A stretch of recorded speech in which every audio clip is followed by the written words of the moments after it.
सभी को जय सिया राम। रामचरितमानस बालकांड दोहा संख्या 280 हम लोग पढ़ना आरंभ करेंगे। दोहा संख्या 279 से बाद की चौपाई, 279 के बाद की चौपाई। बहाई न हाथु दहाई रिस छाती, भा कुठारु कुंठित नृप घाती, भयउ बाम विधि फिरेउ सुभाऊ, मोरे हृदय कृपा कसिकाऊ, आज दया दुख दुसह सहावा, सुनिस औमित्र बिहसि सिरुनावा। बाऊ कृपा मूरति अनुकूला, बोलत वचन झरत जनु फूला। ज्यों पै कृपा जरिह मुनि गाता, क्रोध भय तनु राख विधाता। आज मेरे मन में पता नहीं कहां से दया का भाव उत्पन्न हो गया है, जो मुझे असहनीय दुख दे रहा है। दया का भाव क्या है कि चाहता तो बहुत हूं कि फरसे से वार कर दूं, पर हाथ ही नहीं उठता, बहाई न हाथ, और इस कारण से दहाई से छाती, छाती में तो क्रोध इतना पैदा हो गया है कि छाती को जला रहा है, और हाथ उठ नहीं पा रहा है, इससे और जल रही है छाती। गुस्सा क्रोध निकल नहीं पा रहा है। तो जो कल हम लोगों ने बात करी थी कि गुस्से को दबाना नहीं है, दबाने से क्या होगा, वो तो दबा नहीं रहे हैं, उनका तो अपने आप ही नहीं हाथ उठ रहा है, तो भी उनको कितना कष्ट हो रहा है क्रोध के उत्पन्न होने के कारण। देखु जनक हठ बालक एहू, कीन चाहत जड़ जमपुर गेहू। अब परशुराम जी जनक जी को संबोधित करते हैं कि एक जड़ तुम हो और एक जड़ ये तुम्हारी सभा में दूसरा है, दोनों जने जड़ हो। कौन सी सभा तुमने बुलाई है? बेग करहु किन आखिन ओटा, देखत छोट खोट नृप ढोटा।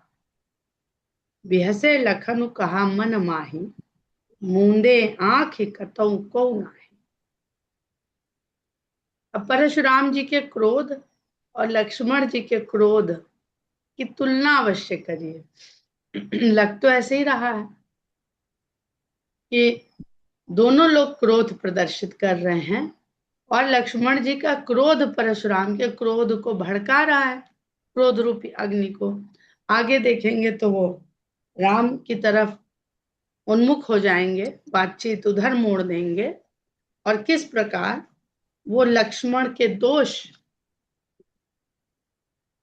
को बताएंगे भी, और उसका जो परिणाम है वो राम से कहेंगे। तो परशुराम तब राम प्रति बोले उर अति क्रोध। जो उनके हृदय में क्रोध भर गया है, इतना पैदा हो गया है, तो परशुराम राम से कहते हैं, शंभु सरासन तोरि सठ, करसि हमार प्रबोध। एक तो तुम लोगों ने धनुष, शिव का धनुष तोड़ दिया, और हम ही को ज्ञान सिखा रहे हो। अपनी गलती का तो तुम्हारे भीतर तनिक भी एहसास ही नहीं है, ज्ञान हमें सिखा रहे हो। जैसे किसी का वध कर दें और कहें कि भाई अरे क्या है जीवन में, शरीर तो एक दिन जाना ही है, और जो जो जिसका प्रिय हो, जिसका आपने वध कर दिया, और उसको ज्ञान दीजिए तो वो क्या कहेगा कि अपने दोष, अपनी गलती, अपना अपराध तो देख नहीं रहे हो, ऊपर से हमें ज्ञान सिखा रहे हो। बंधु कहई कटु सम्मत तोरे, तू छल विनय करस कर जोरे। अब परशुराम जी को क्या लगा कि मेरे इतने क्रोध करने के बाद भी ये लड़का डर क्यों नहीं रहा है। सारे राजा तो मेरे आते ही डर गए, और ये आने के बाद नहीं डरा, बताने के बाद नहीं डरा, समझाने के बाद नहीं डरा, क्रोध दिखा दिखा के मैं इसे डरवा नहीं पाया, तो बड़ा निर्भीक है ये।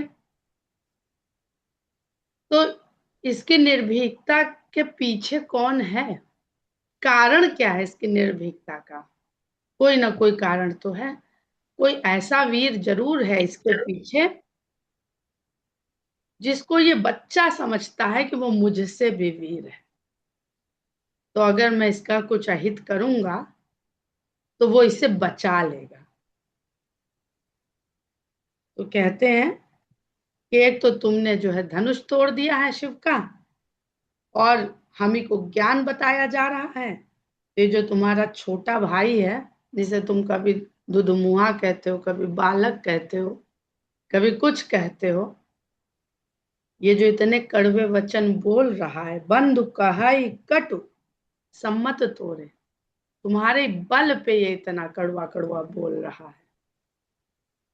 तो एक तरह से परशुराम जी ने राम के बल को स्वीकारना तो शुरू किया, और किस रूप में स्वीकारा? लक्ष्मण जी की निर्भीकता देख के। तो लक्ष्मण जी का कार्य क्या है यहाँ पर? वो राम के प्रताप को यहाँ बता रहे हैं, अपने क्रोध को नहीं बता रहे।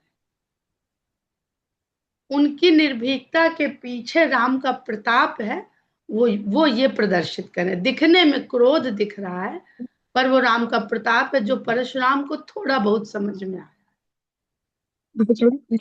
तो कहते हैं ये तुम्हारी सहमति से, तुम्हारे सम्मति से हमसे इस तरह कड़वे वचन बोल रहा है, और तू छल विनय कर सिकर जोड़े, और तू भी बड़ा छलिया है, हाथ जोड़े विनय दिखा रहा।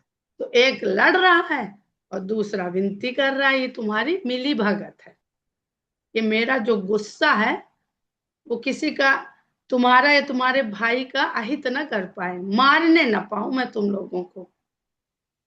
तुम दोनों वहां से पहले ही साठ गांठ करके आए हो कि तुम लड़ लेना और हम समझाए रहेंगे। ऐसे घर से निकलते ना लोग कि कहीं दुश्मन के यहाँ जाते हैं तो आपस में साठ गांठ कर लेते हैं कि तुम मारना और हम बचा लेंगे, और हम तो दोस्ती दिखाते रहेंगे कि अरे पता नहीं कैसे कर दिया, तो हमारे संबंध नहीं खराब होंगे, तो काम भी बन जाएगा। कर परितोष मोर संग्राम। तो अब ये छल तुम्हारा चलेगा नहीं बातों का। वो कर रहे हैं लक्ष्मण जी उनसे कि आप बार बार दिखा रहे हैं, उठा रहे हैं फरसा, कर कुछ नहीं रहे हैं। और परशुराम उल्टा इनके ऊपर धर रहे हैं इस बात को कि ये बातें करना कि एक जने विनय करो और एक जने कटु वचन बोलो, इसको बंद करो, और कर परितोष मोर संग्राम, मेरे साथ संग्राम करो और हमें संतुष्ट करो, तब देख लेंगे कौन बड़ा बलशाली है। तुम नाम और राम और परशु ये सब क्या कह रहे हो? ना ही तछाड़ कहा रामा, नहीं तो राम कहना अपने आप को छोड़ दो। छल तज करई समर शिव द्रोही, बंधु सहित न तमारो तो ही। अब ये छल छोड़ो दोनों लोग, छल को त्याग करके हे शिव द्रोही मेरे साथ युद्ध कर, मेरे साथ युद्ध कर, नहीं तो मैं बंधु सहित तुमको मार दूंगा। बंधु को तो मारूंगा ही, तुम्हें भी मार दूंगा। भृगुपति बकही कुठार उठाए। वो स्वामी जी जब राम को परशुराम ने मारने की बात कह दी तो परशुराम जी को ये लिखना पड़ा, तुलसीदास जी को ये लिखना पड़ा कि एक चरित्र राम को मारने की बात कह रहा है, तो ये जो वचन है उनको गोस्वामी जी ने बकवास कह दिया। लिखना तो पड़ा, परशुराम के चरित्र को उजागर करने के लिए लिखना पड़ा, पर ये जो कलम ने उनकी लिख दिया ये बकवास है दरअसल। तो भृगुपति बकही कुठार, तो परशुराम फरसा उठाए हुए ये बकवास कर रहे हैं, मन मुस्का ही राम सिर नाए, और राम मन ही मन मुस्कुरा रहे हैं और शीश उनके आगे झुकाए हुए हैं कि मारना है तो भाई शीश झुका हुआ, देरी काहे बात की है। गुनह लखन कर हम पर रोसु, कतहु सुधाई सुधाई होते बड़ दोसु। जो गुनाह लक्ष्मण ने किया वहां पर गुस्सा नहीं चल पा रहा, उसको नहीं डरवा पा रहे हैं, तो हम पर रोष कर रहे हैं। कहीं कहीं सीधेपन से भी सीधापन भी बड़ा दोष है। तो यह गुनाह जो है, गुनाह शब्द लग रहा है, लेकिन क्योंकि गोस्वामी जी के मानस में और अन्य रचनाओं में भी जगह जगह पर अरबी फारसी शब्दों का प्रयोग हुआ है, लेकिन क्योंकि यहाँ पर दोष भी दिख रहा है, तो वही गुण दोष की जो हम लोग बात कर रहे हैं कि गुण कब गुण है और गुण कब दोष है, इसको समझ पाना ही सुजान व्यक्तियों का कार्य है। अब ये जो लक्ष्मण जी के लिए कहा कि गुनाह लखन कर, यानी ये जो गलती है लक्ष्मण ने की है, क्या वास्तव में लक्ष्मण ने की है? गलती तो यहाँ पे धनुष तोड़ने की ही है, लक्ष्मण के क्रोध करने की नहीं है। गलती अगर देखा जाए पूरा प्रसंग, तो परशुराम जी की नजरों में गुनाह तो शिव धनुष को तोड़ना ही है, और धनुष तोड़ा गया तो इसके पीछे किसका गुनाह है? अगर हम गुनाह मान लें तो जनक जी का गुनाह है। तो उन्होंने ऐसा प्रण ही क्यों लिया? तो जो कल हम लोग इच्छा की बात कर रहे थे कि किसकी इच्छा के पीछे कौन सी इच्छा, कौन सी इच्छा, तो इच्छाओं का जो जाल है इसको भी समझना कठिन है। तो इच्छा के द्वारा जो कर्म हो जाते हैं, इच्छा से प्रेरित होकर के जो कर्म हो जाते हैं, उस कर्म में क्या गलत हो गया, क्या सही हो गया, इसको समझना भी बहुत कठिन है। और जनक जी ने क्यों प्रण ले लिया? क्योंकि सीता जी ने उठा के धर दिया। न सीता जी उठा के धरती और न जनक ऐसा प्रण लेते कि भाई इससे तो वीर होना चाहिए, इसका जो वर है, और सीता जी ने उठा के रख दिया, तो तुम्हारी पीढ़ी में ना होता, न दिया जाता, न होता, न सीता उठाती। अब पीढ़ी में दिया गया तो शिव जी ने न त्रिपुरासुर को मारा होता, न विश्वकर्मा ने बनाया होता, न शिव को दिया गया होता, न त्रिपुरासुर का वध किया। तो ये जो कहते हैं ना कर्म बंधन, कर्म की गति को समझना, कर्म की गति भी अनंत है, तो इसको समझना बहुत कठिन है।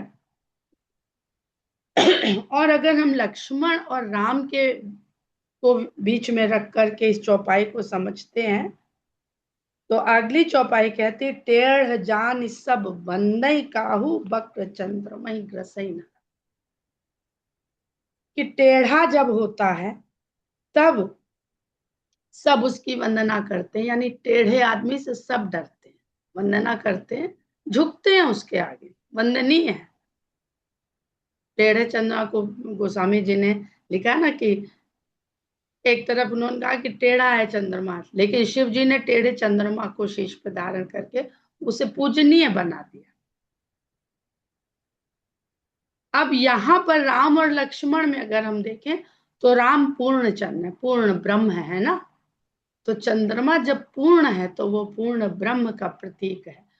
क्योंकि अगर अब हम तीनों लोगों को ले लेते हैं यहाँ पर, राम लक्ष्मण सीता, राम ब्रह्म है, सीता आदि शक्ति हैं, और लक्ष्मण काल हैं। ये तीनों ही अदृश्य हैं, ये तीनों ही निराकार हैं, ये तीनों ही भौतिक रूप में दिखते नहीं हैं, दिख सकते नहीं हैं। तो इनको समझने के लिए हमें कोई ना कोई भौतिक बिंब लेना पड़ेगा। तो यहाँ पर जो पूर्ण चंद्रमा है वो पूर्ण ब्रह्म का प्रतीक है, जो राम है। और जब तक चंद्रमा पूर्ण नहीं है तब तक वो किसी न किसी टेढ़ी अवस्था में है, कहीं ना कहीं से उसमें टेढ़ा है, कभी गहराई में, कभी वो जब पूरा होने लगता है तो ऊपर से टेढ़ा रहता है। वो लक्ष्मण है। तो चंद्रमा तो अभी भी पूर्ण है पर वो दिख नहीं रहा है। तो लक्ष्मण जी को न तो अधूरा माना जाए न टेढ़ा माना जाए। लक्ष्मण जी भी उतने ही मर्यादित हैं, उतने ही सदाचारी हैं, उतने ही शीलवान हैं जितने राम, क्योंकि वो उनकी छाया है। जब जब लक्ष्मण जी ने क्रोध किया तब तब उनका क्रोध शांत कैसे हो, ये किसी को चिंता तो हुई, लेकिन क्या उनके क्रोध को शांत करने में किसी को प्रयास करना पड़ा? किसी को हाथ पैर जोड़ने पड़े? किसी को ठंडा पानी पिलाना पड़ा? किसी को पकड़ के बैठाना पड़ा? नहीं, केवल राम की इच्छा देखते हुए, दृष्टि कि उनका क्या आदेश है वो करा है लक्ष्मण ने। क्रोध तो कर दिया, क्योंकि ये तो चुप्पे बैठे रहेंगे, ये कुछ करेंगे नहीं। तो वो कब बोलना है तब बोलते हैं, और कब क्रोध से बोलना है तब वो क्रोध से बोलते हैं। तो टेढ़ जानी सब बंदे काहू, वक्र चंद्रमा ही ग्रसई न राहु। राहु भी टेढ़े चंद्रमा पर ग्रहण नहीं लगाता है। सवाल आज भी देखे तो राम पर उठते हैं, लक्ष्मण पर नहीं उठते। राम कहे उरी से तजिए मुनीसा, कर कुठारु आगे यह सीसा। राम ने कहा, हे मुनि श्रेष्ठ, क्रोध को त्याग दीजिए, आपका फरसा आपके हाथ में है और मेरा शीशा आपके आगे है। देर किस बात की है? जेरी से जाई करी सोई स्वामी। आपकी छाती क्रोध से जल रही है, तो जिस तरह आपका क्रोध जाए हे स्वामी वही कीजिए। मोह जानी आपन अनुगामी, और मुझे अपना अनुगमन करने वाला है। अनुगमन कौन करता है? एक पीढ़ी के बाद दूसरी पीढ़ी अनुगमन करती है। प्रभु ही सेवक ही समरकस, तजहु विप्र बर रोष। बेसु बिलो के कहे से कछु, बालक कहूं नहीं दोष। आप ये बताइए कि प्रभु और सेवक में, स्वामी और सेवक में कहीं युद्ध होता है? प्रभु सेवक कहीं समर उकस, कैसा युद्ध? तजो विप्रवर रोष। इसलिए हे विप्रवर, क्रोध को त्याग दीजिए। आपका वेश देख करके बालक ने कुछ कह दिया, उसका दोष नहीं है, बालक ही है। राम के लिए लक्ष्मण न केवल बालक हैं, दुधुमुहे बच्चे हैं, और जीवन पर्यंत इस पूरे समय, पूरी कथा में बच्चे ही रहे लक्ष्मण जी राम के लिए। जब लक्ष्मण जी को शक्ति लगी है तब राम ऐसे ही रोए हैं। और वहां बहुत लोगों को शंका होती है कि एक माता का तुम अपने अकेले सुत थे। तो वहां पर बहुत सारे भाव हैं। जो सीता माता के पुत्र हैं लक्ष्मण उस काल में, तो कहते हैं कि क्या वेशभूषा आपने देखी जो उससे गलती हो गई। आप देखे कुठार बाण धनुधारी, भय लर कहीं ऋषवीर विचारी। आप तो फरसा धनुष बाण ये धारण करके आए थे, तो बच्चा भय लर कहीं, बच्चे को क्या भ्रम हो गया। भय लर कहीं ऋष वीर विचारी, इसको गुस्सा आ गया क्योंकि इसने आपको वीर विचार कर लिया। इसने सोचा कि आप कोई बड़े परम वीर हैं। नाम जान पे तुम्हें न चीना, इसने आपका नाम तो सुन रखा था, ऐसा नहीं है कि नाम नहीं जानता था, नाम तो सुन रखा था, पर चिन्हता नहीं था। हम लोग के साथ भी ऐसा ही है, हमने सबने भगवान का नाम तो सुन रखा है, पर भगवान को चिन्हते नहीं है। अगर मिल जाए कभी भगवान, तो कैसे पहचानेंगे कि भगवान है? भगवान तो कहेंगे नहीं आके कि हम ही हैं वो जिसको जपते हो। तो वो पहचान, वो चिन्हना, वो कैसे हमें बोध हो? तो यही परशुराम से कह रहे हैं, राम वंश सुबह उत्तर दे देना। तो अपने वंश के अनुरूप उसने आपको उत्तर दे दिया, क्योंकि वीरों के साथ रघुवंश के जितने भी बालक हैं, राजकुमार हैं, राजा हैं, ये वीरोचित वार्तालाप करते हैं। जो तुम औते मुनि की नाई, पद रज सिर शिशु धरत को, शिशु और छोटा कर दिया। बालक से शिशु छोटा होता है, और कम उम्र हो गई। अगर आप मुनि की तरह आते तो आपकी चरण रज को अपने शीश पर धरता। हे गोस्वामी, हे प्रभु, हे स्वामी, क्षमो चूक अनजानत केरी, अनजाने में इससे गलती हुई है, आप क्षमा करिए। चाहिए विप्र उर कृपा घनेरी। ब्राह्मण के हृदय में घनीभूत कृपा होनी चाहिए। कृपा का घनी आप कह रहे हैं, राम कहे कुछ नहीं रहे। वो परशुराम ने कहा कि मेरी तो छाती जली जा रही, ये कौन सी कृपा आज मेरे अंदर पैदा हो गई है कि मेरा हाथ नहीं उठ रहा। तो वो कह रहे हैं कि ब्राह्मण के हृदय में तो घनीभूत कृपा का वास होना चाहिए। हम ही तुम ही सरी बरी कस ना था, कहु न कहाँ चरण कहाँ। हे नाथ, हम में और आप में कैसी बराबरी, कैसी समानता, कहिए तो कहाँ चरण और कहाँ मस्तक। अब ये हमारी जो वर्ण व्यवस्था है उसका बड़ा सुंदर रूप राम यहाँ बता रहे हैं। विप्र शिष्य है और सेवक, जिसको हम लोग आज शूद्र कहने लगे हैं, जो शूद्र का कर्म सेवा धर्म है, उसका जो वो चरण है। तो यहाँ पे राम किसको मस्तक और किसको चरण कह रहे हैं? स्वयं को चरण कह रहे हैं। ऐसे सांसारिक उसमें देखा जाए तो क्षत्रिय है, पर भाव जिसका भी सेवा का धर्म है वो अपने आप को सेवक के धर्म में पहले तौल के देखे तो स्वामी बनना आसान है क्या? सिर धर जाऊं, वो जो भरत जी का है ना कि सिर के बल चल कर जाऊं, मेरे लिए वो भी कम है। सबते सेवक धर्म कठोरा। जब राम को मनाने जाते हैं लोग कहते हैं रथ पे बैठ जाइए। तो सेवक बनना कठिन है, स्वामी बनना सरल है। तो कहते हैं कहु न कहाँ चरण कहमा था, कहाँ मस्तक और कहाँ चरण। राम मात्र लघु नाम हमारा, परसु सहित बड़ नाम तुहारा। हमारा तो छोटा सा नाम है राम, और आपके नाम में राम के साथ साथ परसु भी जुड़ा हुआ है। देव एक गुण धनुष हमारे, हमारे पास तो एक ही गुण है, वो है धनुष। नव गुण परम पुनीत तुम्हारे, आपके पास 9 गुण हैं और वो परम पुनीत हैं। यानी धनुष जो गुण हम लिए हुए हैं ये अपुनीत है। अपुनीत क्यों है? क्योंकि धनुष का काम है वध करना, लक्ष्य वेधन और वध। मृग्या करी राम ने ना बचपन में। सबके मन में सवाल आया कि दशरथ जी को जब ले जाके दिखाते हैं, जब मृग्या करते हैं, गुरुकुल में सीखते हैं, तो वो खुद ही कह रही है का पुनीत कार्य है, हमें करना पड़ता है। और आपके जो 9 गुण हैं, ब्राह्मण के जो 9 गुण हैं, वो सबके सम परम पुनीत हैं। शम दम तप शौच क्षमा सरलता ज्ञान विज्ञान और आस्तिकता। इसमें 9 का बहुत 9 एक ऐसा पूर्णांक है। ब्राह्मण के 9 गुण, शबरी को नवधा भक्ति, और 9 लोगों के आगे 9 लोगों का झुकना कितना खतरनाक होता है, रावण के संदर्भ में पढ़ेंगे आप लोग। तो ये जो 9 गुण ब्राह्मण के भीतर होने चाहिए यही पुनीत है। और जो धनुष है वो मेरे पास केवल धनुष है, लेकिन अगर राम की पूर्णता को हम यहाँ पर समझें तो मेरा जो पुनीत धनुष है वो तो आप लिए हुए हैं। ये तो संसारिक धनुष है जो हम लादे घूम रहे हैं।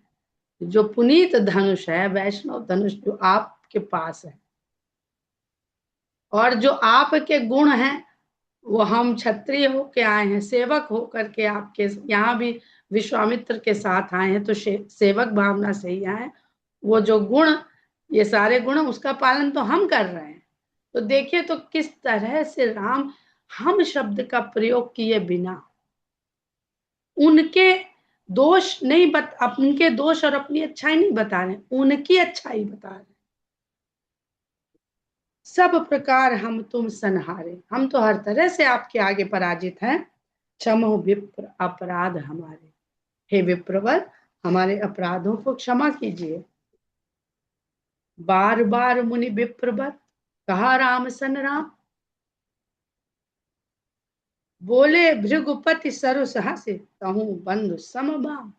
अच्छा, अब हमारे बढ़े हुए गुस्से को ब्राह्मण के गुण याद दिला करके तुम शांत करने की चेष्टा कर रहे हो। तो परशुराम जी कहते हैं कि तुम हमें बार बार, मुनि का अर्थ क्या है, थोड़ा मनन करे, चिंतन करे, विचारशील हो, ये नहीं कि गुस्सा के ही पर प्रवेश किया। तो मुनि का भी उन्होंने धर्म नहीं पालन किया। और बार बार मुझसे इस तरह कह रहे हो, राम सन राम। राम से राम ने कहा। कौन से राम ने? परशुराम। परशुराम ने राम से कहा। परशु शब्द शब्द अब यहां से धीरे धीरे हटने लगा। कुछ तो परशुराम की दशा देखिए बदलनी शुरू हुई। बोले भृगुपति सरुस हंसी, तहु बंधु समरबा। अभी तक परशुराम क्रोध कर रहे थे, लक्ष्मण क्रोध और हंसी दोनों कर रहे थे। पहली बार परशुराम गुस्से के साथ हंसे। यानी बदला ना भाव। मनोविज्ञान को समझाने वाले इसको बहुत अच्छे से समझा पाएंगे। ये जो भाव यहाँ पे भरा गया है, बोले भृगुपति सरुस हंसी, तहु बंधु समबा। तू भी अपने भाई के ही समान है। अब भाई के समान है तो ये सुन करके लक्ष्मण जी सबसे ज्यादा प्रसन्न हुए कि दशा बदल गई परशुराम की। अभी तक राम और लक्ष्मण को अलग समझ रहे थे, अलग देख रहे थे। पहली बार उन्होंने राम और लक्ष्मण को एक कहा। बाकी सब एक जानते हैं। विश्वामित्र राम को मांगने गए अनुज सहित, वो जानते हैं राम लक्ष्मण एक है। दशरथ राम जाएंगे तो लक्ष्मण जाएंगे कि वो अलग है ही नहीं। लेकिन परशुराम को अभी ये बोध ही नहीं था कि ये एक ही है। पहली बार उनके मुंह से निकला, तहु बंधु समबा। वाम है लेकिन समान तो माना अब उन्होंने, टेढ़ा तो माना। निपट ही द्विज कर जान ही मोही। तुम मुझे निरा ब्राह्मण समझ रहे। मैं जस विप्र सुनाऊं तो मैं सुनाता हूं तुम्हें कि मैं किस तरह का ब्राह्मण हूं। बहुत विप्र विप्र कर रहे हो, तब सुन लो मैं किस प्रकार का विप्र हूं। चाप श्रुवासर आहुति जानू कोप मोर अति घोर कृषाण। अब यज्ञ होने लगा। जनक जी के धनुष यज्ञ में जिस यज्ञ की कमी रह गई थी, वो यज्ञ करने परशुराम रूपी विप्र, परशुराम रूपी मुनि पधारे हैं। चाप श्रुवा मेरा जो धनुष है वो श्रुआ है, जिससे हवन में सामग्री डाली जाती है। चाप श्रुआ सर आहुति जानू। सर यानी शर, बाण। बाण से आहुति और को किसकी आहुति? जो बाण शीश भेद के लाते हैं। कोप मोर अति घोर कृषाण। और मेरा क्रोध ही भयंकर अग्नि है। समिध सेन चतुरंग सुहाई। और समिधा जो लकड़ियां लगाई जाती हैं, समिध सेन चतुरंग सुहाई। ये जो हवन में जो समिधा लगाई जाती है, ये सब सेनाएं जो हैं, ये मेरे लिए यज्ञ में जलाने की लकड़ियां। मैं कैसे यज्ञ करता हूँ, किस प्रकार का ब्राह्मण और कैसा यज्ञ करता हूँ, मुझे निपट ब्राह्मण मत जानो। मैं क्षत्रिय कुल का द्रोही हूँ। तो मेरे यज्ञ की सामग्री तो सुन लो पहले। महामहीप भय पशु आई। और बड़े बड़े राजा पशुओं की भांति जिनकी बलि दी जाती है यज्ञ के बाद, वो मेरे लिए बड़े बड़े राजा हैं। मैं एहि पर सुकाटी बल दीन है, समर यज्ञ जप कोटिन किन है। इसी फरसे से मैंने उन राजा रूपी पशुओं को काट काट के बलि चढ़ाया है। और युद्ध रूपी, युद्ध ही मेरे लिए यज्ञ है। युद्ध रूपी इस यज्ञ में मैंने करोड़ों यज्ञ ऐसे किए हैं। और जप करते हुए किए हैं। जप कौन सा? स्वाहा। सब स्वाहा करता हूं मैं। मोर प्रभाव विदित नहीं तोरे, बोलस निदर विप्र के भोरे। मेरा प्रभाव तुझे भी नहीं पता है। अभी तक तो तेरा भाई बोल रहा था तो पता चल रहा था, उसे मेरे प्रभाव का पता नहीं चला। अब तू बोला है तो तुझे भी मेरे प्रभाव का पता नहीं है। इसीलिए बोलस निदर विप्र के भोरे। तू ब्राह्मण समझ करके मुझसे इस प्रकार की बातें कर रहा है। भंजे चाप दाप बढ़ बाढ़ा। शिव के धनुष का भंजन करके तेरा दर्प लगता है बहुत बढ़ गया है। अहमिति मनहु जीत जग उठाड़ा, अहंकार ऐसा हो गया है जैसे जगत को जीत लिया है। इस प्रकार तू मेरे सामने खड़ा है। तेरे जैसे क्षत्रिय मेरे सामने खड़े नहीं हो सकते, पर तूने एक धनुष क्या तोड़ लिया। तू मेरे सामने अहमिति के अधिक अहमिति, अहम भाव की इतनी अधिकता हो गई है तेरे अंदर। राम कहा मुनि कहु विचारी,